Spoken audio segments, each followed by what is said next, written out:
Subscribe करें और bell दबाएं ताकि कोई खबर रह न जाए। ये किसी के ऊपर एहसान नहीं होता, किसी की वजारत के हवाले से भी सवाल हो जाए तो उसके तमाम तफसीलात और डेटा जो है वो इस ऐवान के सामने रखना चाहिए। लेकिन उसके साथ साथ एक बात बड़ी अजीब लगी मुझे, और वो ये कि अगर आप लोग यहाँ पे बात करेंगे, जिस तरह के एक वज़ीर साहब का हवाला दिया गया, उन्होंने तो सवाल किए थे, हो सकता है सवालात सख्त हो सकता है कि आपकी नज़र वो नामुनासिब हो, लेकिन उसमें कोई गालम गलोच या कोई अखलाक से गिरी हुई बात उन्होंने नहीं की। लेकिन उसका अगर ये एक सीनियर रहनुमा की तरफ से ये जवाब आएगा कि क्या आप लोग अपनी लीडरान को ज़बरदस्ती चाहते कि उनके लिए गालम गलोच के अल्फाज इस्तेमाल हो, तो मेरे ख्याल से ये नामुनासिब होगा।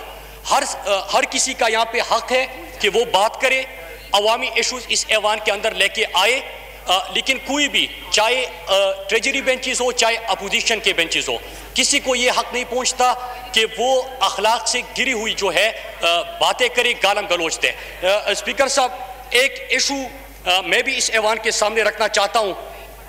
कई दिनों से पाकिस्तान के अंदर एक बहस शुरू हो चुकी है।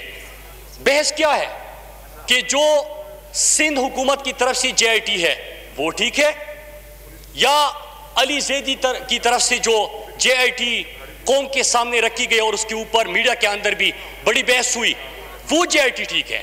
स्पीकर साहब, उसके कंटेंट के ऊपर गौर नहीं हो रहा कि उसमें जो बातें की गई है कि बदतखूरी, कत्ल गारतगरी, ढाका, दहशतगर्दी और ये तमाम चीजें उसके अंदर उठाई गई। स्पीकर साहब, मैं एक डॉक्यूमेंट आपके सामने लेके आया हूं जिसके ऊपर न सिंध ने इख्तिलाफ किया न अली ज़ैदी साहब ने इख्तिलाफ किया।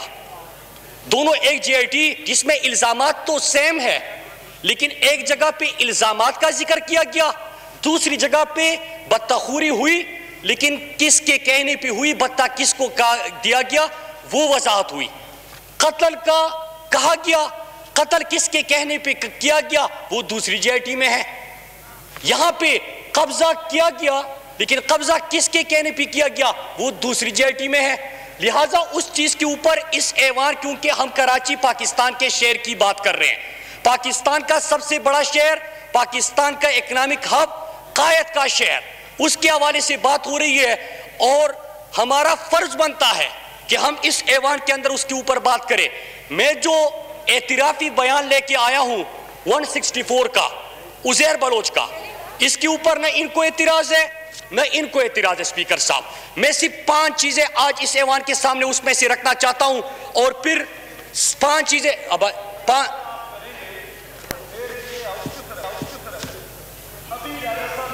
नहीं तो मैंने कौन सी गाली दी है?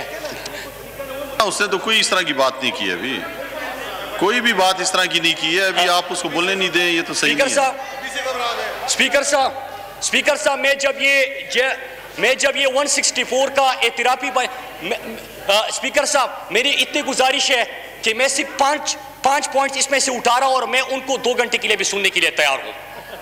ये सिर्फ 5 सवालात उठने दे, बाकी मैं 2 घंटे भी उनको सुन लूंगा सर।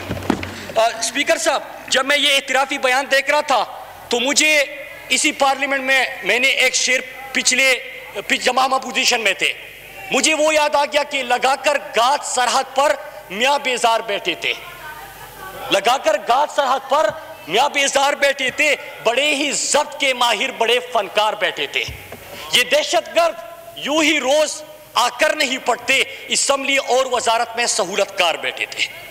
स्पीकर साहब,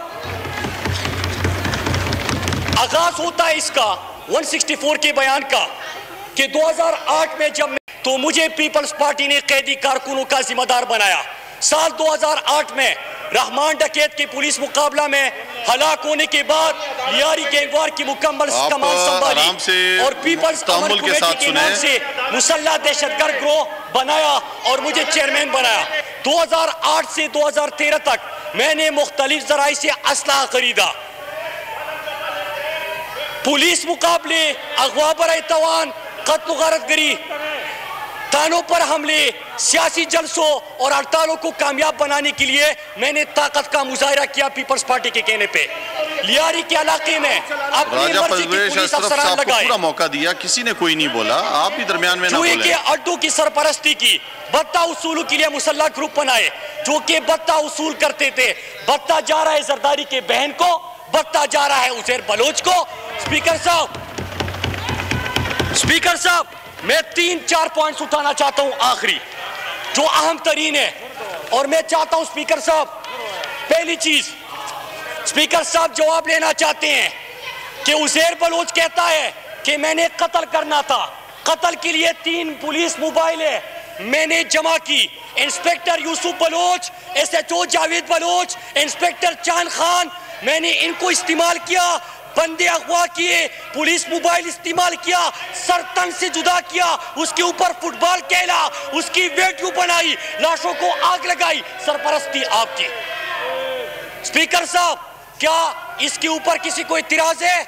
नहीं है, वीडियो बनाई गई, रिकॉर्ड 164 का बयान है। आप बैठ जाएं, आप अपनी निशस्त पे बैठ जाएं, मौका मिलेगा, मौका देगा सर स्पीकर साहब अल्लाह ने इतना बड़ा दिल दिया है स्पीकर साहब कि 5 घंटे भी गुफ्तगू करे मैं नजरें मिला के सुन सकता हूं। स्पीकर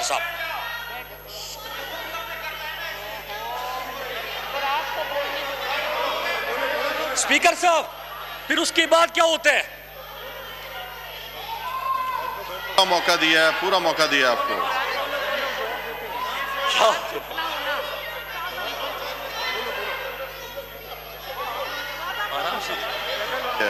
जी मुराद सईद साहब,